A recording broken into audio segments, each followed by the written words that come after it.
Conclusion తీసుకుందాం. కృష్ణాయన గారు, బ్రహ్మనాయుడు గారు, మిగతా ఎవరితో కంపారిజన్ ఉంటుంది ఉండదు అనేటువంటి విషయాన్ని పక్కన పెడితే విజయ్కి అదే విధంగా పవన్ కళ్యాణ్కి కంపారిజన్ ఉంటుంది. ఎందుకు అని అంటే ఆయన సినిమా యాక్టర్, ఈయన సినిమా యాక్టర్. అవును, ఆయన పార్టీ పెట్టాడు, ఈయన పార్టీ పెట్టాడు. ఆయన పార్టీ పెట్టి అధికారంలోకి వచ్చాడు, ఈయనేమో పార్టీ పెట్టి వేరే వాళ్ళకి సపోర్ట్ చేశాడు. దీన్ని బట్టి కంపారిజన్ పవన్ కళ్యాణ్తో ఎక్కువ ఉంటది. అలాగే జగన్మోహన్ రెడ్డి తెలుగుదేశంతో పోట్లాడుతున్నాడు, తెలుగుదేశంతో ఒకసారి గెలిచాడు, ఒకసారి ఓడిపోయాడు. అది వేరే రాజకీయం. ఈ రాజకీయం అనేటువంటిది పవన్ కళ్యాణ్ రాజకీయం, విజయ రాజకీయం, రెండింటి మధ్య కంపారిజన్ చాలా కీలకమైనటువంటి అంశం. ఇప్పుడు జనసేనకు సంబంధించినటువంటి వాళ్ళందరూ ఇప్పుడు పవన్ కళ్యాణ్ మీద ఒత్తిడి తీసుకొచ్చేటువంటి దానికి అవకాశం ఉంటుంది. మనం కూడా ఒంటరిగా వెళ్తే మనకేమన్నా అవకాశం ఇస్తారేమో రాష్ట్ర ప్రజలు అనేటువంటి దాని మీద ఒత్తిడి తీసుకొచ్చేదానికి అవకాశం ఉంటుంది. ఒకవేళ పవన్ కళ్యాణ్ మొన్నట్లాగా అందరు ఇంతకుముందు చెప్పాడు కదా, మనకి క్షేత్రస్థాయిలో జెండా లేదు, ఎజెండా లేదు, జనం లేరు, అక్కడ మనకి డబ్బులు లేవు, టీవీ లేదు, పేపర్ లేదు, ఇలాంటివన్నీ చెప్పాడు కదా. మీరు ఇందాక చెప్పినట్టు ఇవన్నీ లేకుండానే మరి విజయ్ గెలిచాడు కదా. మరి మీరు కూడా మనం కూడా వెళ్దాం రండి అని అడుగుతారు. ఒకవేళ ఈయనకి ఎలాంటి సర్ది చెప్పే మాటలు సర్దుబాటు మాటలు చెప్పాడు అనుకోండి, వాళ్ళు బలవంతాన ఆయన తీసుకెళ్ళలేరు. ఇప్పుడు ఆయన కదా నాయకుడు, వాళ్ళని నడిపించాలి. వాళ్ళేమో ఆయన నడిపించలేరు. వాళ్ళు ఏం చేస్తారు, చిన్నగా దీని నుంచి జనసేన నుంచి దూరం అవుతారు. ఇప్పటికే ఈ 2 ఏళ్లలో జనసేన పార్టీకి సంబంధించి వాళ్ళ ఎక్స్పెక్టేషన్ అనుగుణంగా జనసేన పార్టీ బలంగా ముందుకు వెళ్ళటం లేదు, ఆశించిన స్థాయిలో ముందుకు వెళ్ళటం లేదు. కార్యకర్తలకు సంబంధించినటువంటి వ్యవహారం పట్టించుకోవట్లేదు, నాయకుల గురించి పట్టించుకోవట్లేదు, పార్టీ గురించి కూడా పట్టించుకోవట్లేదు పవన్ కళ్యాణ్ అనేటువంటిది క్షేత్రస్థాయిలో జన సైనికుల్లో వచ్చినటువంటి మాట. కాబట్టి ఈ అసంతృప్తితో ఏం చేస్తారు, వెళ్ళిపోతారు. ఇప్పుడు మీకు అందుకనే ఇది కొత్త ఎక్స్పీరియన్స్ కాదు. 2019లో ఏం జరిగింది, జగన్మోహన్ రెడ్డి ఏం చెప్పాడు, మనము తెలుగుదేశాన్ని ఓడించాలి అని చెప్పాడు. ఇంకో మాటలు వైఎస్ఆర్ కాంగ్రెస్ పార్టీని కూడా ఓడించాలి, మనం ముందుకెళ్దాం అని అన్నాడు. ఏం చేశారు వాళ్ళు, ముందు మనకి తెలుగుదేశాన్ని ఓడించమన్నాడు. మన నాయకుడు అయితే మాత్రం ఇప్పుడు మనం ఉన్న పరిస్థితిలో మనం తెలుగుదేశాన్ని ఓడించలేదు కాబట్టి మనం అందరం వైఎస్ఆర్ కాంగ్రెస్ పార్టీకి వేద్దాం, వేస్తే ఆటోమేటిక్ తెలుగుదేశం ఓడిపోయిందని అప్పుడు ఎజెండా తీసుకున్నారు. అంటే తన కార్యకర్తలకు ఒక ఎజెండా డైరెక్షన్ ఇచ్చేటువంటి పరిస్థితిలో అప్పుడు కూడా లేడు పవన్ కళ్యాణ్. ఇప్పుడు ఒక అంశం అండి, ఇప్పుడు టీవీకే విజయ్ అని వీళ్ళకి కంపారిజన్ చేస్తే చిరంజీవి దగ్గర నుంచి కంపారిజన్ చేయాలి. చిరంజీవి ఆ రోజున 2009లో ప్రారంభించినప్పుడు ఇద్దరు బలంగా ఉన్నప్పటికీ కూడా అక్కడ ఇద్దరు బలంగా ఉన్నా వాళ్ళను కొట్టాడు విజయ్ తమిళనాడులో. ఈ రోజున 2009లో విజయ్ కన్నా కూడా 2009లో అన్ని సామాజిక అంశాలు చిరంజీవి కలిసి వచ్చాయి. నాకు తెలిసి చిన్న చిన్న పార్టీలు, చిన్న చిన్న సంఘాలు, కత్తి పద్మారావు, సాంబశివరావు, ఇలాగా చాలా మంది వాళ్ళ సంఘాలని చిన్న చిన్న పార్టీలని పిఆర్పీలో కలిపేసి చాలా బలం ఇచ్చారు ఆ రోజున. నాకు తెలిసి జరిగినటువంటిది ఏంటి అని అంటే, అందరం అనుకుంటున్నాము, అందరం తెలిసినటువంటి విషయం, బయటకు తెలిసినటువంటి విషయం, పిఆర్పీని ఎన్నికల తర్వాత కాంగ్రెస్ పార్టీలో కలిపారని.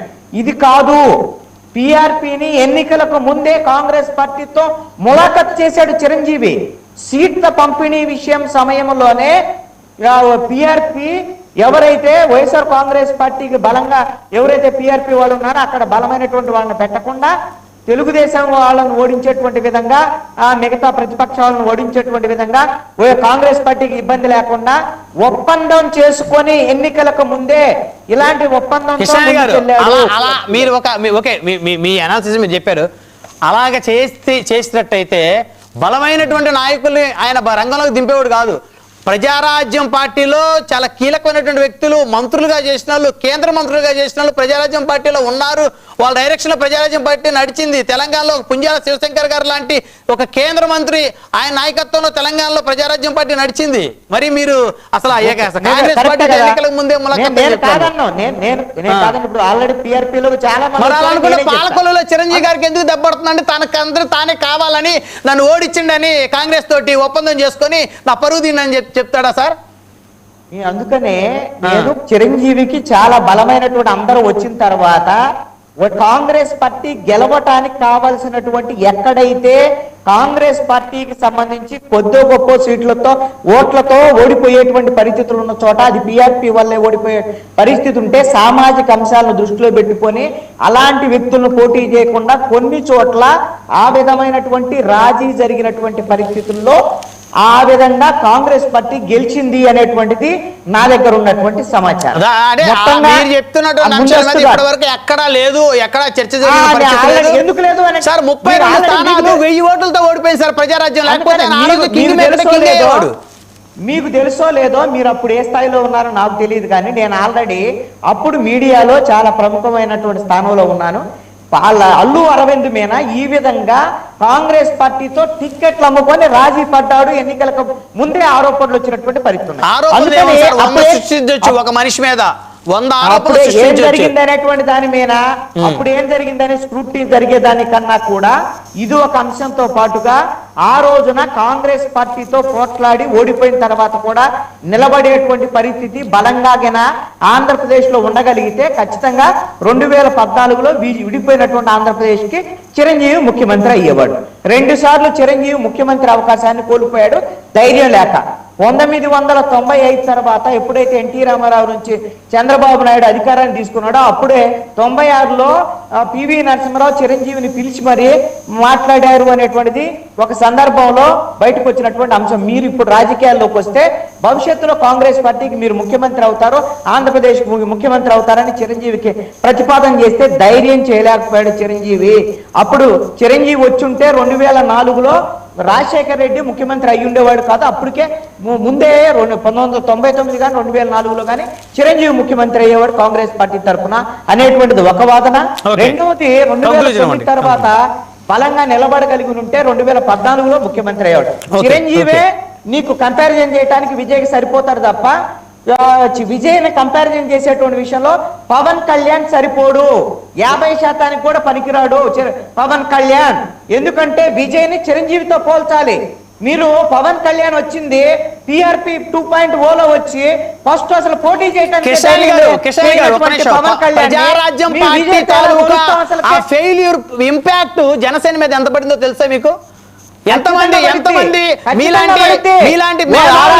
జనసేన పార్టీ మీద ప్రజారాజ్యం పార్టీ అన్న కలిపేశాడు, ఆ జనసేన పార్టీ కూడా తప్పుడు కలిపేస్తాడు, విలీనం చేస్తాడని మీలాగా ఎంతమంది మాట్లాడి జనసేన పార్టీని ఆదిలోనే తుంచాలని చూసారు తెలుసా?